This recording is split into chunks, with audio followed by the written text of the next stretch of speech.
سرخط خبرهای مهم.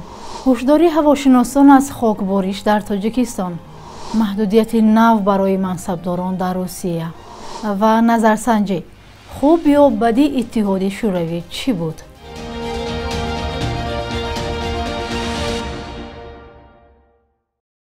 سلام بیننده های عزیز، شما برنامه نویدی بامدادی رو تماشا دارید که از دوشنبه تقدیمتان می شود. امروز سه‌شنبه 16 می است. آژانسی هواشناسی تاجیکستان خبر داد که از امروز گرفته بعضی از منطقه های کشور را چنگ و غبار فرا میگیرد.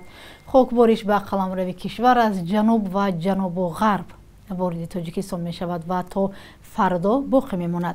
چند هفته اخیر نیز هوای تاجیکستان و به خصوص شهر دوشنبه پر از گرد و غبار بود. به گفته طبیبان چنین هوا برای گرفتاران بیماری‌های راه‌های نفس دشواری می‌آورد. بنابراین به ساکنان توصیه شده است که از سیر و گشت زیادی روزانه در خیابان‌ها، کوچه‌ها، خصوصا در نزدیکی راه‌های نقلیاتی و همکارهای صحرایی خودداری کنند. آژانسی آمار از کاهش بیکاری در تاجیکستان خبر داد. آن با تکیه به معلومات وزارت مهنت، مهاجرت و شغل اهالی شماره رسمی بیکاران را زیاد از 51,000 نفر گفته است که نظر به همین دوره سال گذشته قریب 6% کمتر بوده است. روشن نیست که این ارقام تا کجا دقیق است. گفته می شود که تقریبا نصف شهروندان بیکاری تاجیکستان را زنان تشکیل می دهند. بیکاری یکی از دردهای اساسی جامعه تاجیکستان است که هزاران نفر را مجبور به هجرت می کند. مقامات برای تامین مردم با شغل هر چند وقت یارمارکه‌های جایهای کاری خالی تشکیل می کند، اما کارجویان به آنها توجه زیادی ندارند و میگویند معاش بیشتر می تواند آنها را به این کارها جلب کند. از برهمخوری اتحاد شوروی 32 سال سپری گردید، ولی هنوز هم برخی از نسل بزرگ از آن دوره با حسرت یاد می کنند. برد و باخت کشورهای پسا شوروی همیشه میان ساکنان و دایره های تحلیلی بحث و بررسی می شود. این اتحادی بزرگ ماه اکتبر سال 1917 تشکیل شده تا آخر سال 1991 وجود داشت. در تاجیکستان ساکنان عادی به این مسئله نظر یکسان ندارند. همکاران ما در دوشنبه از راهگذران پرسیدند که فروپاشی اتحاد شوروی به شما چی ضرر رسانید و یا چی فایده ای آورد؟ نظر ساکنان را یک جا می‌بینیم. بیشتر که مثلا ما برای خودمون اختلالات به دست آوردیم. خیلی آزاد شدن، مثلا رفتم ماشین دیگر دولت‌ها را مثلا آزاد رفته دیده اومدن میتونی زندگی و طرز زندگی و خیلی نیست. خیلی خوبی هم داشت، حیثیت خوبی هم زیاد داشت که مثلا برای همه استفاده خوبی زیاد داشت که مثلا برای خواندن دانش مثلا جدی‌تر به در وقت دانش حاضر مکتب‌ها رو فکر می‌کنید دانشی که درسی که پیشین حاضران نیست که خیلی همه ساعت میگم و خوبی که حاضر هم هستن که خیلی سختگیری نیست که مثلا دیگه کمتر خیلی که در طرای پیش بود حاضران نیست همه ساعت حاضر خیلی خوب است که مردم هر برای خودش قدم میتواند زندگیش آدمی که میفهمه که زندگیش خوبتر میگذرد بهتر میگذرد نظر به پیش همه یک بوده. آزی مثلا هم مستقلی کشن هر کس آزاد است مخیش خیلی کدمش دستش میاد که زندگیش خوبتر رفته سال دو سال خوب شده است.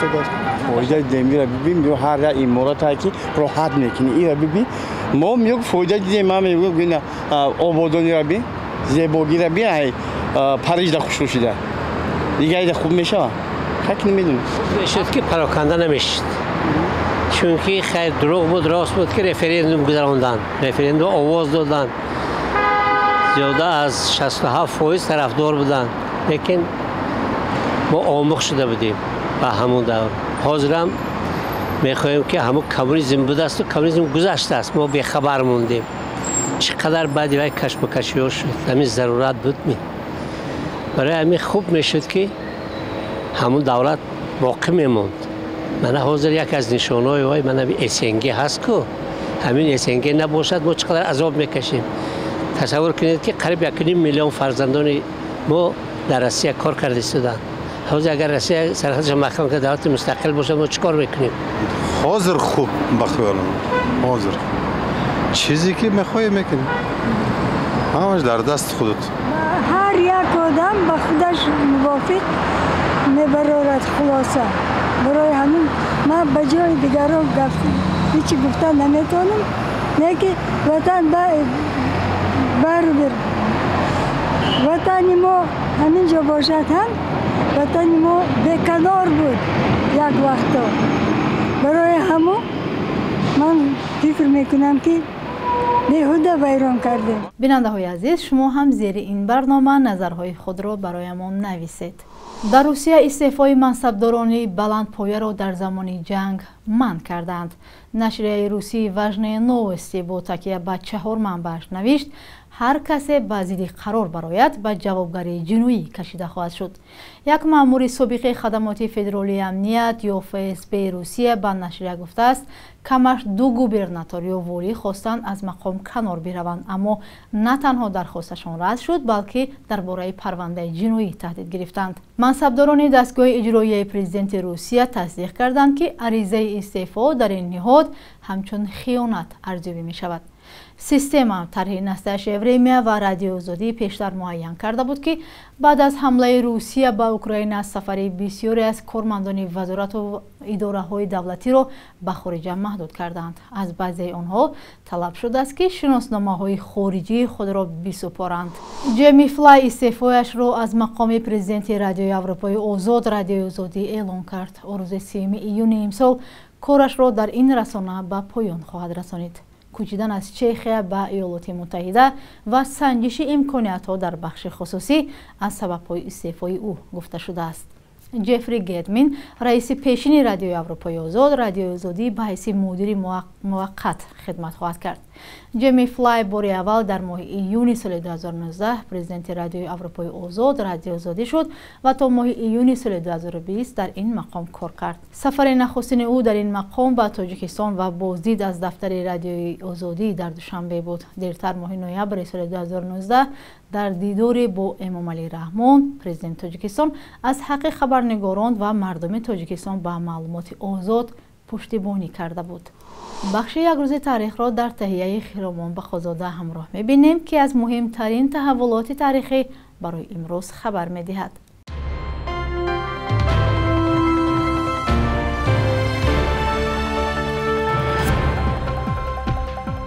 16 می سال 2006 رویخط محبوسان گوانتانامو نشر شد که در آن نام 11 شهروند تاجیکستان هم بود. آنها در زندان آمریکایی واقع در جزیره کوبا نگهداری می شدند.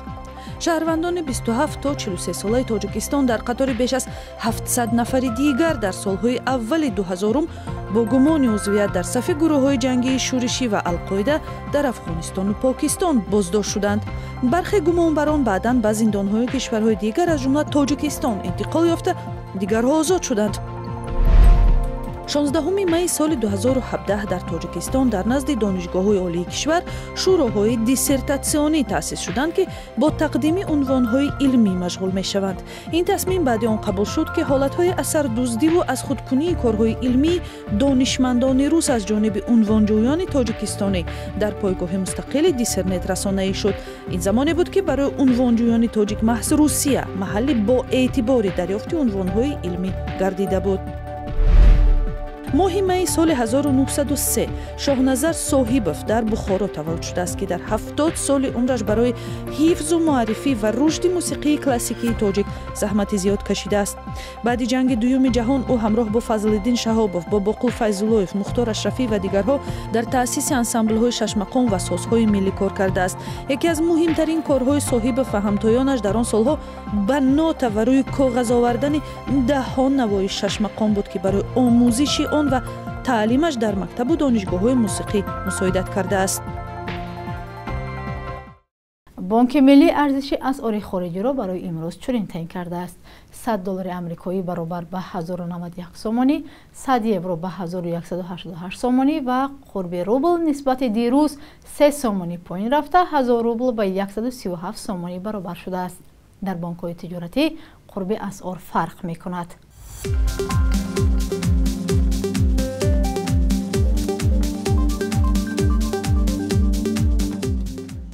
بینندگان عزیز، شما برنامه نویدی بامدادی را تماشا کردید. خبر و گزارش‌های از این بیشتر و دوام روز در سامانه رادیو آزادی پیدا کنید. تا برنامه بعدی، خدا نگهبانتان.